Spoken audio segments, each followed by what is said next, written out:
కులగణనలో ఎలాంటి పొరపాట్లు జరగలేదని సీఎం రేవంత్ రెడ్డి అన్నారు. అసెంబ్లీలో కులగణన ఎస్సీ వర్గీకరణపై చర్చ సందర్భంగా ఆయన మాట్లాడారు. ఇటీవల కులగణనలో తప్పుడు తడకగా ఉందంటూ విపక్షాలు ఆరోపించాయని, ఆ విషయంలో వాస్తవం లేదన్నారు. సర్వేకు ముందు పలు రాష్ట్రాల్లో అధికారులు పర్యటించారని తెలిపారు. ఆయా రాష్ట్రాల్లో లోటుపాట్లను గుర్తించి సరిచేశామని సభకు తెలిపారు. సర్వేపై ఏకంగా 12 సార్లు సమీక్ష నిర్వహించి పకడ్బందీగా రూపొందించామని అన్నారు. ప్రతి 150 ఇండ్లకు ఒక బ్లాక్ గుర్తించి సర్వే చేపట్టి గుర్తు చేశామని తెలిపారు. సర్వేలో పాల్గొనే సిబ్బందికి అనేక సార్లు శిక్షణను ఇచ్చామని అన్నారు. సమాజ అభివృద్ధికి ఈ సర్వే ఓ మార్గదర్శిగా మారుతుందని సీఎం రేవంత్ రెడ్డి అన్నారు. సర్వేలో సేకరించిన సమాచార రకాలు. సర్వే ఫారంలో మొత్తం 57 ప్రశ్నలు ఉండగా అదనపు ఉప ప్రశ్నలతో కలిపి మొత్తం 75 ఫీల్డ్లో సామాజిక, ఆర్థిక, విద్య, ఉపాధి, రాజకీయ మరియు కుల అంశాలకు సంబంధించిన సమాచారం సేకరించబడింది. సర్వే విధానం మరియు ప్రణాళిక. రాష్ట్రంలోని ప్రతి జిల్లాను 150 కుటుంబాలతో కూడిన ఎన్యుమరేషన్ బ్లాక్గా అదే విభజించబడింది. తద్వారా 94,261 ఎన్యుమరేషన్ బ్లాక్లను ఏర్పాటు చేయడం జరిగింది. ప్రతి ఎన్యుమరేషన్ బ్లాక్కి ఒక ఎన్యుమరేటర్ను మరియు ప్రతి 10 మంది ఎన్యుమరేటర్లకు పర్యవేక్షించడానికి ఒక సూపర్వైజర్ను నియమించడం జరిగింది. అధ్యక్ష, తద్వారా రాష్ట్ర వ్యాప్తంగా 1,03,889 ఎన్యుమరేటర్లను మరియు సూపర్వైజర్లను నియమించడం జరిగింది. క్షేత్రస్థాయిలో సర్వే. సామాజిక, ఆర్థిక, ఉపాధి, విద్య, రాజకీయ మరియు కుల సర్వే 2024 నవంబర్ 6న హౌస్ లిస్టింగ్తో ప్రారంభమైంది. మొదటి దశలో హౌస్ లిస్టింగ్ 6 నవంబర్ నుండి 8 నవంబర్ 2024 వరకు 3 రోజుల పాటు నిర్వహించబడింది. అసలైన సర్వే 9 నవంబర్ 2024 నుండి గౌరవ తెలంగాణ గవర్నర్తో ప్రారంభమైంది. అధ్యక్ష, రాష్ట్రంలో సర్వే 6/11/2024 ప్రారంభమై 25/12/2024 పూర్తయింది. 50 రోజులు సర్వే ముగిసే సమయానికి మొత్తం సర్వే చేసిన కుటుంబాల సంఖ్య గ్రామీణ ప్రాంతాలలో 66,99,602 మరియు నగర ప్రాంతంలో 45,15,532 కాగా మొత్తం సర్వే చేసిన కుటుంబాల సంఖ్య 1,12,15,134. పంజాగుట్ట ఎన్ఎఫ్సి జంక్షన్ వద్ద అభివృద్ధి పనుల ప్రారంభోత్సవ కార్యక్రమంలో పాల్గొన్న నగర మేయర్ గద్వాల విజయలక్ష్మి స్వల్ప గాయాలకు గురయ్యారు. ఫుట్పాత్పై నడుచుకుంటూ వెళ్తున్న క్రమంలో ఆమె అదుపు తప్పి కింద పడ్డారు. వెంటనే డిప్యూటీ మేయర్ శ్రీలతారెడ్డి వ్యక్తిగత సిబ్బంది ఆమెను పైకి లేపారు. కాలికి స్వల్ప గాయమైనట్టు తెలిసింది. అనంతరం విజయలక్ష్మి యథావిధిగా కార్యక్రమంలో పాల్గొన్నారు.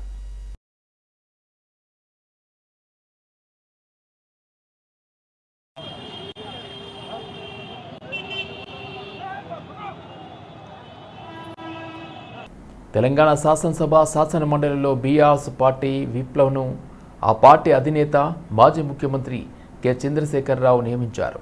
శాసనసభలో బీఆర్ఎస్ విప్గా కేపీ వివేకానంద్ గౌడ్, మండలిలో విప్గా సత్యవతి రాథోడ్ను నియమించారు. కేసీఆర్ నిర్ణయాన్ని BRS working president Sircilla MLA KT Rama Rao, party ఇతర నేతలు సభాపతికి తెలియజేశారు. ఈ మేరకు నియామక పత్రాలను సభాపతికి అందజేశారు. కేపీ వివేకానంద్ గౌడ్ గత అసెంబ్లీ ఎన్నికల్లో కుత్బుల్లాపూర్ నియోజకవర్గం నుండి ఎమ్మెల్యేగా ఎన్నికయ్యారు. 2014లో తెలుగుదేశం పార్టీ నుండి ఆయన ఎమ్మెల్యేగా విజయం సాధించారు.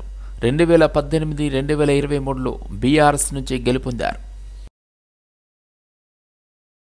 పాలనపై కాంగ్రెస్ ప్రభుత్వానికి చిత్తశుద్ధి లేదని BJP deputy floor leader Payal Shankar ధ్వజమెత్తారు. శాసనసభలో కాంగ్రెస్ వ్యవహారం దుర్మార్గంగా ఉందని ఆక్షేపించిన ఆయన ఎవరి అభిప్రాయాలు తీసుకోకుండా కేబినెట్ పేరుతో సభను వాయిదా వేయడం బాధాకరమన్నారు. ప్రభుత్వం పద్ధతి మార్చుకోవాలని, సభ మర్యాదలను కాపాడాల్సిన బాధ్యత ప్రభుత్వానికి ఉందని పేర్కొన్నారు. ఇచ్చినటువంటి 6 గ్యారంటీలని అమలు చేయలేనటువంటి దుస్థితిలో ఎక్కడికక్కడ కాంగ్రెస్ పార్టీ మీద వ్యతిరేకత వచ్చింది. అంతర్గతంగా చేసుకుంటున్నటువంటి సర్వేల మీద కూడా పూర్తిగా వ్యతిరేకత ఉన్నది. మంత్రుల మధ్యన సయోధ్య లేదు. ఎమ్మెల్యేలు తిరుగుబాటు చేస్తున్నారు. ఇదంతా కూడా గమనించినటువంటి కాంగ్రెస్ పార్టీ ఇవన్నీ కూడా ప్రజలు మర్చిపోవాలా, ఇవన్నీ కూడా ప్రజలు గమనించద్దన్న ఒక ఆలోచనతోని కేంద్ర ప్రభుత్వం ప్రవేశపెట్టినటువంటి బడ్జెట్ మీద రాద్ధాంతం చేసేటటువంటి ప్రయత్నం చేస్తా ఉన్నది. ఏ రకంగానైతే గతంలో కూడా కాంగ్రెస్ పార్టీ బీసీలను మోసం చేసిందో ఇప్పుడు కూడా అదే రకమైనటువంటి పంతాన్ని కాంగ్రెస్ పార్టీ ఎంచుకున్నది. దానిలో భాగంగానే ఒకరోజు అసెంబ్లీ సమావేశం పెట్టి తూతూ మంత్రంగా తీర్మానం చేసి ఈ నెప మీద మిగతా వాళ్ళ మీద నెట్టివేసి మనం తప్పించుకుందామని ఆలోచన చేస్తున్నట్టు మాకు అనిపిస్తా ఉన్నది. నిజంగా మీకు ఇంత బీసీల మీద గొప్పగా మీరు ఇచ్చినటువంటి హామీని అమలు చేయాలనే ఆలోచన ఉంటే ఒక రోజు ముందే సమాచారం అసెంబ్లీకి సమావేశం పెడతామని చెప్తారు.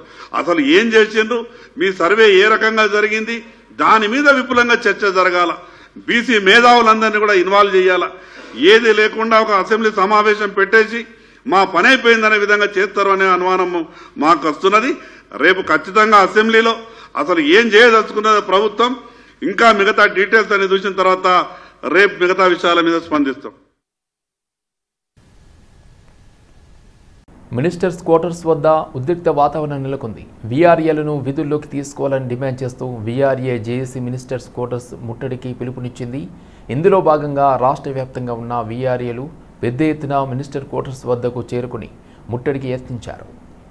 పోలీసులు వారిని అడ్డుకోవడంతో వీఆర్ఏలకు పోలీసులకు మధ్య తోపులాట జరిగింది. దీంతో ఆ ప్రాంతంలో తీవ్ర ఉద్రిక్తత నెలకొంది. పోలీసులు వీఆర్ఏలను మినిస్టర్ క్వార్టర్స్ దగ్గరకు వెళ్లనివ్వకపోవడంతో వారు రోడ్డుపై బైఠాయించి ఆందోళనకు దిగారు. వీఆర్ఏలు వి వాంట్ జస్టిస్ అంటూ ప్రభుత్వానికి వ్యతిరేకంగా నినాదాలు చేశారు.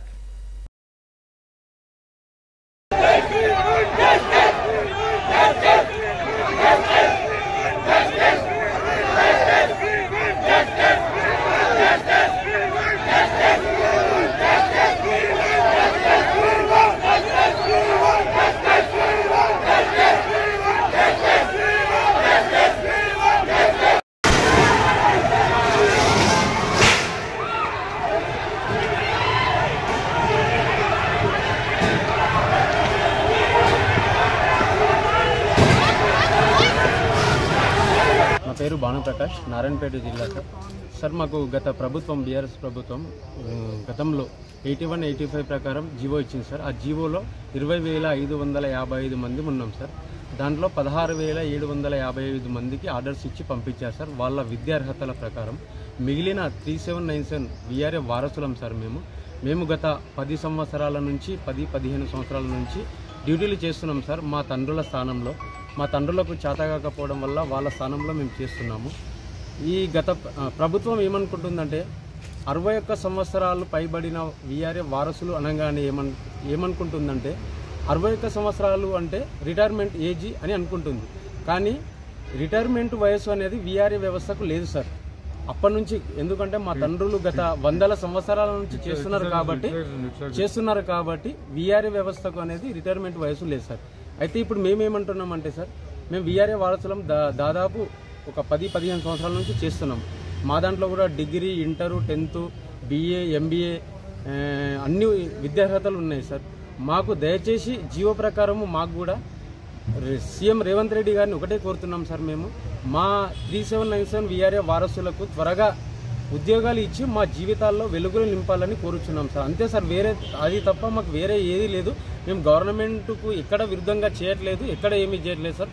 మేము పలు దఫాలుగా ఇంతకుముందు రేవంత్ రెడ్డి సార్ ఇక్కడ నారాయణపేట ఉమ్మడి మామనార్ జిల్లా నాగర్ కర్నూలుకు తన సొంత విలేజ్కి వచ్చినప్పుడు కూడా అక్కడ కూడా రిప్రజెంటేషన్ ఇచ్చాం సార్. మేము సెక్రటేరియట్ కానీ CCLA. ఎస్సీ వర్గీకరణ అమలు కోసం MRPS ఎలాంటి పిలుపునిచ్చినా సిద్ధంగా ఉండాలని మందకృష్ణ మాదిగ అన్నారు. 1,00,000 డప్పులు 1000 గొంతుకులతో ఫిబ్రవరి 7న జరగబోయే కార్యక్రమానికి మద్దతుగా నాచారంలో సబ్బండ కులాల సహకార సభను నిర్వహించారు. ఈ కార్యక్రమానికి ముఖ్య అతిథిగా మందకృష్ణ మాదిగ హాజరయ్యారు. ఏళ్ల తరబడి సామాజిక, ఆర్థిక, విద్య, ఉద్యోగం, ఉపాధి రంగాల్లో వెనుకబడ్డ మాదిగలకు యావత్ ప్రపంచం అండగా నిలిచిందన్నారు. దేశానికి అత్యున్నత న్యాయస్థానం సుప్రీంకోర్టు మాదిగల డిమాండ్లు న్యాయబద్ధమైనవి అని ప్రకటించారని ఆయన పేర్కొన్నారు. చట్టపరంగా మాదిగలు సాధించిన విజయాన్ని అడ్డుకునేందుకు కొందరు స్వార్థపరులు చూస్తున్నారని ఆయన అన్నారు. వర్గీకరణపై వేసిన కమిషన్లన్నీ మాదిగలకే మద్దతు వచ్చాయని ఆయన తెలిపారు. ఇవాళ కమిషన్ పునరుద్ధరించే డీజీపీ పంపితే ఆ డీజీపీ కూడా దాన్ని నిరాకరించారు. ఒకవైపు 7వ తారీఖు నాడు మన ప్రదర్శన పెట్టాలనుకుంటే మరి అసెంబ్లీ పెట్టిండ్రు. మరొక వైపు కమిషన్ రిపోర్ట్ వాళ్ళకి వచ్చేసింది. వారిని అడ్డు తగలడానికి వాళ్ళు మన గమనించడం లేదు. ఏదేమైనా అడ్డు తగలే శక్తులకు కాంగ్రెస్ తగ్గుతుంటే వాళ్ళ మాటకే వినిపించారు. మన బిడ్డల భవిష్యత్తులో ప్రమాదం నెట్టేసుకుంటుంది. వర్గీకరణ అయితే స్వాగతిస్తాం, ఎవరికైనా అండగా నిలబడతాం. కానీ వర్గీకరణ చేయకుండా మళ్ళా వాళ్ళ ఒత్తిడిగా కనుక వర్గీకరణ చేయకపోతే మాత్రం కాంగ్రెస్ రాజకీయంగా మూల్యం పెంచుకొని రోజు కష్టాలు అవుతారనేసి కూడా మీరు పట్టించుకోవాలని కోరుకుంటూ, నేను కాంగ్రెస్ కాదు, నేను బీజేపీ కాదు, నేను టీఆర్ఎస్ కాదు, నేను టీడీపీ కాదు, నేను ఏ పార్టీ కాదు, కానీ మాకే బిడ్డల భవిష్యత్తు కోసమే 30 పార్టీ జరుగుతున్న సమయంలో మీ గెలుపు మీ బిడ్డల భవిష్యత్తు కోసమే ఈ పోరాటం జరుగుతున్న సమయంలోనే 7వ తారీఖు ఎట్లా జరగాలో అది చూద్దాము. కానీ ఈ రాత్రి నుంచి రేపు 8 వరకు మాత్రం ప్రతి మార్గం అప్రమత్తం నుండి ఏ పిలుపునిచ్చినా ఎంఆర్ఎస్ ఏ పిలుపునిచ్చిన దానికి కట్టుబడి అవసరం ఉంటే రోడ్ ఎక్కడానికి సిద్ధం ఉండాల్సిందిగా నేను సమయం కోరుకుంటూ, అన్న ఏ పిలుపునిచ్చినా మేము దేనికైనా సిద్ధమన్న వాళ్ళు ఆత్మసాక్షులు చేతులెత్తాల్సిందిగా. తెలంగాణ రాష్ట్రంలో తప్పుడు లెక్కలతో ప్రభుత్వం వెల్లడించిన బీసీ కులగణనను పునఃసమీక్షించాలని బీసీ సంక్షేమ సంఘం రాష్ట్ర అధ్యక్షుడు జాజుల శ్రీనివాస్ గౌడ్ డిమాండ్ చేశారు. బీసీ జనాభాను తగ్గించి ఓసీ జనాభాను పెంచడం కాంగ్రెస్ పార్టీ దగాకోరుతనానికి నిదర్శనమని తీవ్రంగా విమర్శించారు. ఈ మేరకు సోమాజిగూడ ప్రెస్ క్లబ్లో బీసీ ఇంటలెక్చువల్ ఫోరం కన్వీనర్ విశ్రాంత ఐఏఎస్ అధికారి చిరంజీవుల ఆధ్వర్యంలో కులగణన వైరుధ్యాలు అనే అంశంపై సమావేశాన్ని నిర్వహించారు. ఈ కార్యక్రమానికి ముఖ్య అతిథిగా పాల్గొన్నారు. ముఖ్యమంత్రి రేవంత్ రెడ్డి కులగణన పేరుతో బీసీలను వంచారన్నారు. కాంగ్రెస్ పార్టీ బీసీ వ్యతిరేక ప్రభుత్వమన్నారు. 10 సంవత్సరాల తర్వాత చేపట్టిన కులగణన ద్వారా 21 లక్షల మంది బీసీలు తగ్గారని చూపటం విస్మయాన్ని కలిగిస్తున్నాయన్నారు. ఒక పథకం ప్రకారం రాష్ట్ర ప్రభుత్వం పెద్ద డ్రామా ఆడుతుందని మండిపడ్డారు. కులగణనకు సబ్ కమిటీ చైర్మన్ గా పెడతారు. ఈ ప్లానింగ్ డిపార్ట్మెంట్ ద్వారా కులగణన చేశారు. ప్లానింగ్ డిపార్ట్మెంట్ ఎవరి చేతిలో ఉంది? డిప్యూటీ సీఎం బట్టి విక్రమార్క గారి చేతిలో ఉంది. మరి కులగణనకు చైర్మన్ గా ఉప ముఖ్యమంత్రి ఉండాలి. ఉత్తమ్ కుమార్ రెడ్డి ఎన్నుకుంటాడు, రేవంత్ రెడ్డి ఆజ్ఞ ఇస్తాడు, ఉత్తమ్ కుమార్ రెడ్డి ఇంప్లిమెంట్ చేస్తాడు. అదే విధంగా చీకట్ల దొంగసాటు వచ్చి జానారెడ్డి సలహా చేసి ఈ కుట్రకు తెరలేపి ఇలా బీసీ జనాభాను తక్కువ చేసి చూపించారు. నేను ఇంతమంది చెప్పినట్టు 76 ప్రశ్నలు అక్కడ వేసి అక్కడ ఖతం చేశారు. ఆ తర్వాత కులగణన ఫారాలు వచ్చిన తర్వాత ఏం చేశారు? దాన్ని కంప్యూటరీకరణ చేయాలి. కంప్యూటరీకరణ చేసే సమయంలో కావాలని ప్రభుత్వం కలెక్టర్ల మీద ఒత్తిడి పెట్టి అది నెల రోజులు కంప్యూటరీకరణ చేసేటువంటి అవకాశం ఉన్నప్పటికీ 4 రోజులనే కంప్యూటరీకరణ చేయాలి, 3 రోజుల్లో కంప్యూటరీకరణ చేయాలని చెప్పి కలెక్టర్ల మీద కత్తి పెట్టి కలెక్టర్ల మీద ఒత్తిడి తీసుకొస్తే ఇవాళ ఒక సీజీకి ఇచ్చినా కూడా లేకపోతే ఇంకొక పెద్ద సంస్థకి ఇచ్చినా బ్రహ్మాండంగా తీసుకోండి. కానీ కలెక్టర్లు ఏం చేశారు? ఎంఆర్ఓల ఎండోల మీద ఒత్తిడి తీసుకొచ్చారు. వాళ్ళు ఏం చేశారు? స్టాఫ్ లేకపోవడంతో, తగినంత సిబ్బంది లేకపోవడంతో కాలేజీల చుట్టూ తిరిగి డిగ్రీ కాలేజీ పోరగల్ల, ఇంజనీరింగ్ కాలేజీ పోరగల్ల ఫామ్కి 25 రూపాయలు ఇస్తే ఈ ఫామ్ నింపండి అని చెప్తే ఆ 25 రూపాయల కోసం డిగ్రీ కాలేజీ పిల్లలు, ఇంజనీరింగ్ కాలేజీ పిల్లలు ఏం చేశారు? వాళ్ళు బీసీ అంటే ఓసీ పెట్టింది, ఎస్సీ అంటే ఓసీ పెట్టింది, ఎస్టీ అంటే ఓసీ పెట్టింది, ఏది అన్న ఓసీ పెట్టేశారు. మరి ఇవాళ వాళ్ళు కంప్యూటర్ చేసే సమయంలోనే వాళ్ళు ఒక 10 నుంచి 20% వాళ్ళు మింగేశారు. కులగణన చేసినప్పుడు వాళ్ళు మింగేశారు. మొత్తం ఈ ప్రాసెస్ లోనే కమిషన్ నియమించే సందర్భంలో, జీవోలు ఇచ్చే సందర్భంలో, ప్రశ్నావళి రూపొందించే సందర్భంలో, అదేవిధంగా ప్రశ్నావళిని ఆ ఫామ్లను నింపే కంప్యూటరీకరణ చేసే సందర్భంలో మొత్తం తప్పుల తడక చేశారు. ఏం చేస్తూ ఇవాళ ఏం చేశారు? 46% బీసీ జనాభా చూపించారు. మీకేమన్నా సిగ్గు ఉంటే రేవంత్ రెడ్డి గారికి నేను సవాల్ చేస్తున్నాం. ఐసీసీ మహిళల అండర్-19 వరల్డ్ కప్లో ఆల్రౌండ్ ప్రతిభతో అదరగొట్టిన తెలంగాణ తేజం గొంగిడి త్రిష తెల్లవారుజామున శంషాబాద్ అంతర్జాతీయ విమానాశ్రయానికి చేరుకున్నారు. ఈ మేరకు ఆమె కుటుంబ సభ్యులు, బంధువులు ఆమెకు ఘన స్వాగతం పలికారు. అనంతరం ఆమె మీడియాతో మాట్లాడుతూ జీవితంలో తాను ఒక్కో మెట్టు ఎక్కి ఈ స్థాయికి చేరుకోవడం గర్వంగా ఉందన్నారు. తాము పడిన కష్టానికి నేడు సరైన ప్రతిఫలం లభించినట్లు భావిస్తున్నారని పేర్కొన్నారు. రాబోయే రోజుల్లో మరింతగా శ్రమించి ఉమెన్స్ సీనియర్ టీంలో చోటు సాధించడమే లక్ష్యంగా పెట్టుకున్నారని అన్నారు.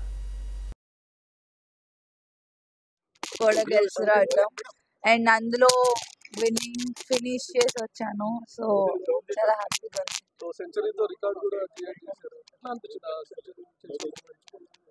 చాలా బాగుండే, ఎందుకంటే మా నాన్న కూడా అక్కడ ఉండే, అది కొట్టినప్పుడు ఇంకా స్పెషల్ ఉండే నాకు ఆ మూమెంట్. అండ్ ఫస్ట్ సెంచరీ కొట్టినందుకు కూడా చాలా స్పెషల్ మూమెంట్ అది నాకు. లాస్ట్ టైం కాస్త నర్వస్ ఫీల్ అయిపోయినారు, నేను లాస్ట్ టైం అంత పర్ఫార్మెన్స్ షూట్ చేయలేకపోయినా అని చెప్పి, కానీ ఈసారి వరల్డ్ కప్ లో మొత్తం మీ పేరే కనిపించింది. సో లాస్ట్ టైం అంత ఆపర్చునిటీస్ రాలేదు, వచ్చినప్పుడు కూడా ఆడాను, కానీ లాస్ట్ 3 runs ఉన్నప్పుడు అవుట్ అయ్యాను ఫైనల్స్ లో. ఈసారి వాట్ ఎవర్ ఐ గాట్, నేను నా బెస్ట్ ఇవ్వాలనుకున్నా, ఇచ్చాను. ప్లస్ ఆ ఫైనల్ రన్ కూడా కొట్టి రావాలనుకున్నా. సో నాట్ అవుట్ వచ్చాను. ఎప్పుడు పర్ఫార్మ్ ఎప్పుడు మితాలీది ఆఫ్ కోర్స్, బికాజ్ ఆమెను చూస్తూ పెరిగాము. సో యా, ఎప్పుడు ఆమె ఉంటుంది. సో త్రిష గురించి ఈరోజు ఎంత మాట్లాడుతున్నారు, మీ ఫాదర్ కూడా అంతే ఫేమ్ అవుతున్నారు. మీ ఫాదర్ గురించి నేను క్రికెట్ స్టార్ట్ చేసింది నాన్న వల్ల, అమ్మ నాన్న వల్ల. వాళ్ళు లేకపోతే నేను ఇక్కడ ఉండేదాన్ని కాదు. ఆయన చూపించిన డెడికేషన్ కానీ, ఆయన చూపించిన ఏదన్నా ఆయన వల్లే ఇక్కడ ఉన్నాను. సో ఆల్ క్రెడిట్స్ వాళ్ళిద్దరికే వెళ్తాయి. అమ్మ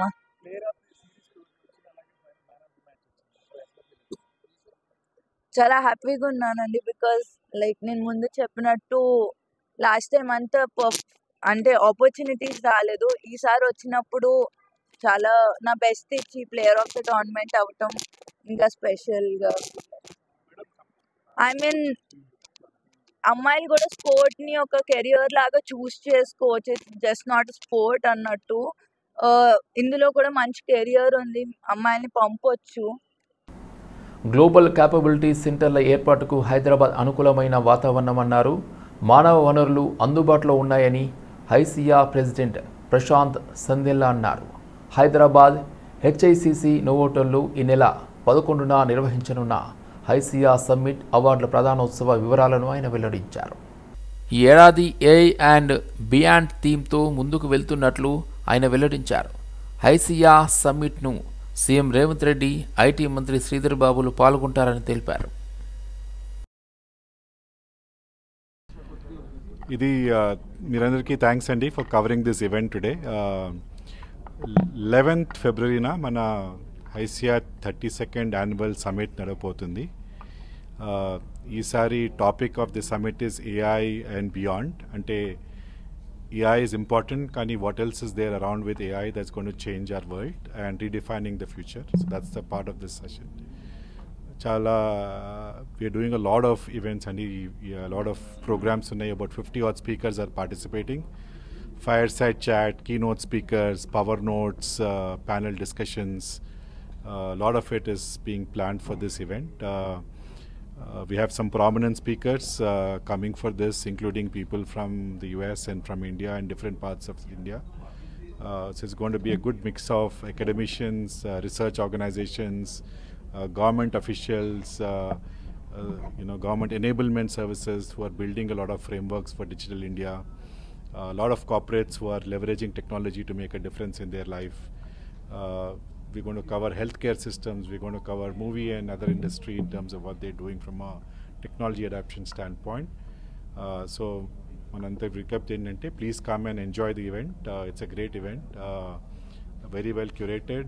You'll see a lot of value coming from this in understanding. We'll also keep some time for some side panels. We are covering aspects around ఇప్పుడు మనం టెక్నాలజీలో సాఫ్ట్వేర్ రాస్తున్నాం, అది ఆప్టిమల్గా రాస్తున్నామా లేదా, ఇట్స్ ఎక్స్ట్రీమ్లీ ఇంపార్టెంట్.